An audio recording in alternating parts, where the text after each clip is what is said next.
Hi guys! Okay, so we're alive.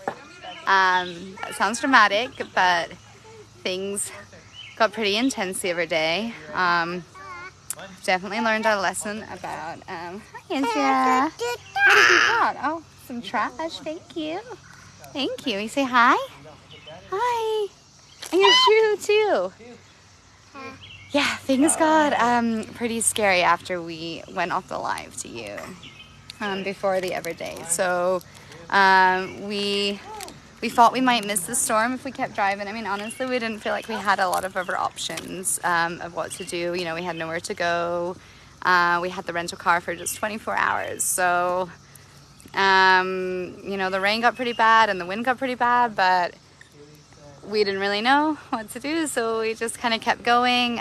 Really thankful for our brother and sister-in-law, and they were just like watching our live location and they were tracking the storm radar, and I thought we might like just miss it as we were approaching like Minneapolis.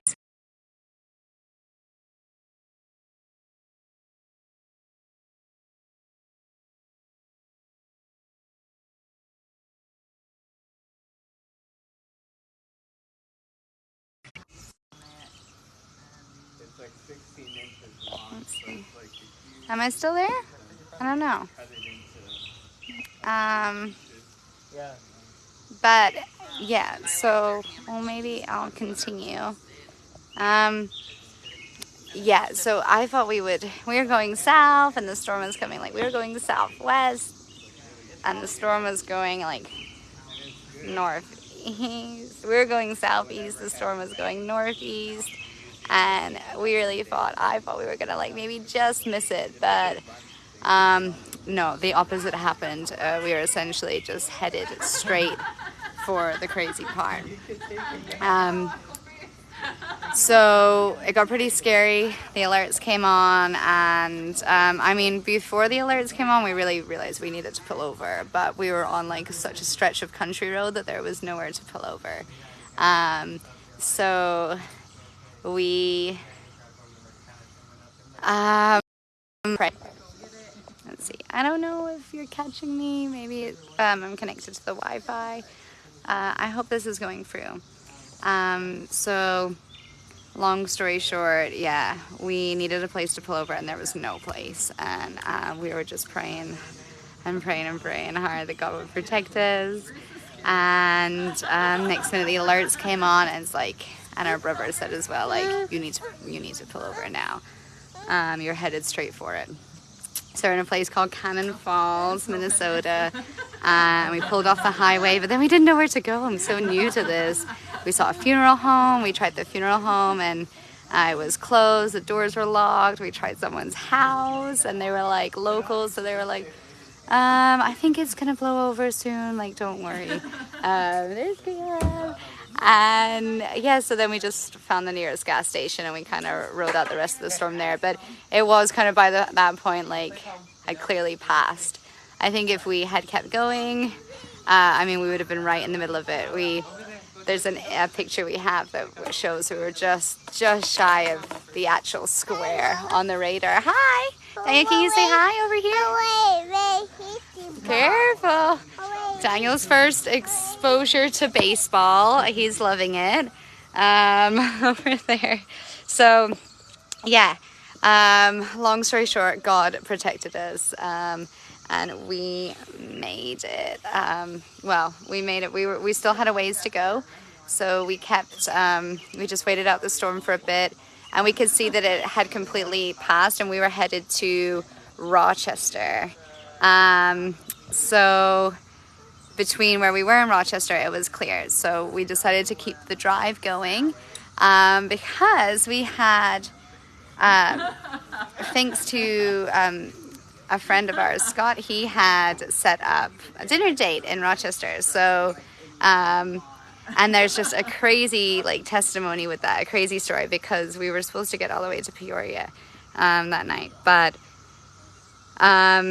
when everything was kind of going wrong and things were taking a really long time to get going, then Scott suggested we stop over at dinner in Rochester with friends of his that he went to college with. Sorry, I'm getting bit by mosquitoes, so if I am the camera's like moving, so I'm trying to hit them all. But Scott remembered his friends in Rochester because they had messaged him that morning just asking about visiting Duluth. And it reminded him that there was a Lahu community by his friends, and we work a lot with the Lahus. So he thought this might be like a great connection. And, you know, a big part of what we're praying for this trip was that we could just leave our door open for God to just set up those divine appointments, right? So then they say, well, maybe we can contact the pastor, but, you know, it's quite last minute. And it turned out he was busy. So we had these certain times, and we just weren't even going to make it on time because of the storm. But because then the storm hit them, right? So their appointments got cancelled, and it turned out they could go to dinner. So we arrived, and we got to meet everyone there, a wonderful family that hosted us, and this couple that are both Thai but grew up here, and they're Lahu. And it turns out that they are the cousin of one of our biggest leaders that we work with in our neighboring countries. Like how small a world is that? Like, we literally have Caleb's dad and parents, like, they've worked alongside this leader for years, and we are working alongside now his daughter and son-in-law, and like the connection's huge. And just like how do we meet his cousin in Rochester, Minnesota, of all places? And if it hadn't been for us getting held up at the car rental place, and if it hadn't been for the storm and all this crazy stuff, like, we would have never have met them.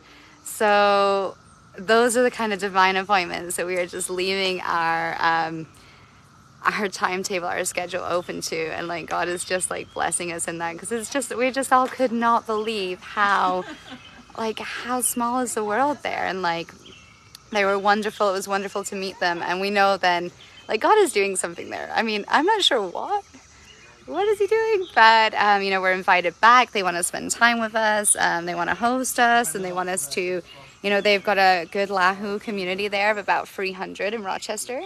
And their desire, they've always wanted to be missionaries in Thailand too. She's actually never been there. Him and his dad have ministered there. They've actually snuck Bibles across the border to the other countries, so they've done some fun kind of ministry work over there. And so I just know that like God's going to use this connection somehow, and I'm excited to see how. So that's just like a crazy testimony, and I'm just so thankful to God for just showing us how, you know, that's what we're praying for, these divine opportunities, and he's just setting them up. And fast forward, then we waited out the storm till about 2 o'clock, or about 1 o'clock in the morning at their house, because the storm was still south towards Peoria. And then we started driving for the night, and we got to Peoria here about 5:30 in the morning.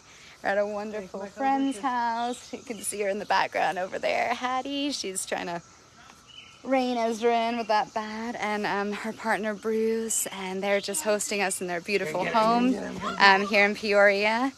We've never actually visited before. I'm not sure if I shared already, but there's also Hattie shared with her pastor at her church that we were coming, and even though they don't have a missions program set up there, like, he was just excited, and he's like, yeah, I want to meet them. So we met with him today, and we had a wonderful lunch, and he's super excited about the ministry and the work and what God is doing in Thailand. And so he wants us to share at both services on Sunday. Please be praying for us. You know, we want to share all that God is doing. I get a bit nervous to talk in front of people. This will be our first like big opportunity. Caleb spoke a little bit last week in Duluth, or in Two Harbors, Minnesota. But yeah, we'll be sharing as a family. So we just want to make sure we just do that justice and share what God is doing, and how exciting it is. And so we're just thankful for the opportunity, thankful to be here. So please be praying with us about that. And we're still figuring out our next move. We know that we're heading to Kansas City next to see our brother Matthew and Emily, and actually Caleb's other brother Levi and his family. They'll be there too with our nephew that we haven't met, and our niece, she was just a baby when we last saw her. So yeah, we're still figuring out how to get there. Please pray with us about a vehicle. We want to do all this travel. We either need to buy a cheap vehicle, but we all know the problems that maybe come with that too. So wisdom in what to do, and car rental is so expensive. Plus we've got 4 of us now, so we've got a lot of luggage. Yeah, that's what we're realizing isn't as easy in this trip. So yeah, can you pray about that with us? And yeah, anything else to add? Pray for our jet lag. It's really rough this time. Yeah, like a mind like fog. Caleb's not feeling so well either. I'm sorry, And I'm our not health tall. too. Yeah, The so boys got a cough and we're all kind of under the weather.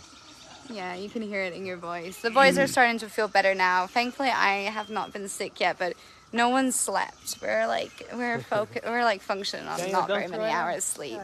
So yeah, we love your prayers and thank you for watching. Sorry it's long. I'm such a chatter, but we're gonna go get some dinner now. So we'll keep you posted. And next stop, Kansas City. If anyone is in Kansas City and we can connect with you, or if there are any of those opportunities that you feel like we might get involved in, let us know. We'd love to. I might have to go and take care of this over here. Love you all. Bye.